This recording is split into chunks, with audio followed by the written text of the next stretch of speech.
Баршаңызға қайырлы күн, сіздермен Жанат. Бүгін біз сіздермен қазақтың ұлттық тағамы наурыз көже дайындаймыз. Наурыз көжені көбінесе көктемнің алғашқы наурыз айларында әр өңір әр түрлі қылып дайындайды. Бүгін сіздерге өзімнің бала кезімнен бері ішіп жүрген оңтүстіктің, әсіресе Алматы қаласының наурыз көжесінің жасалу жолымен бөлісетін боламын. Міндетті түрде каналыма тіркеліп, жанында тұрған қоңырау белгісін басуды ұмытпаңыздар.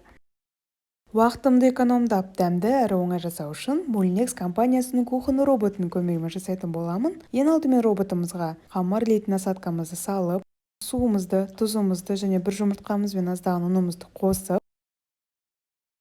5-ші жылдамдыққа 2-3 минутқа қамыр илегенін күтетін боламыз.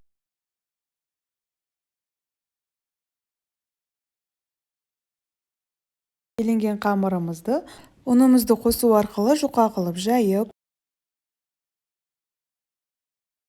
оқтауымызға орап, пышақтың көмегімен 1-2 см болатындай қылып турап дайындап қоямыз.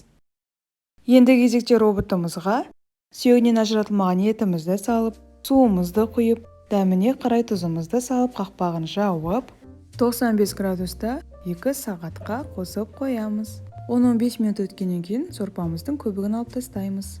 Сорпамыз дайын болды. Етімізді сорпамыздан шығарып аламыз да, күрішімізді, картопымызды және арпамызды қосып, 110 градуста 30 минутқа пісіріп аламыз. Піскеннен кейін дайын болған қамырымызды бір қайнатып аламыз. Міне біздің наурыз көжеміз дайын болды. Өздеріңіздің қалауларынша айран қосып ұсына берсеңіздер болады. Ас болсын.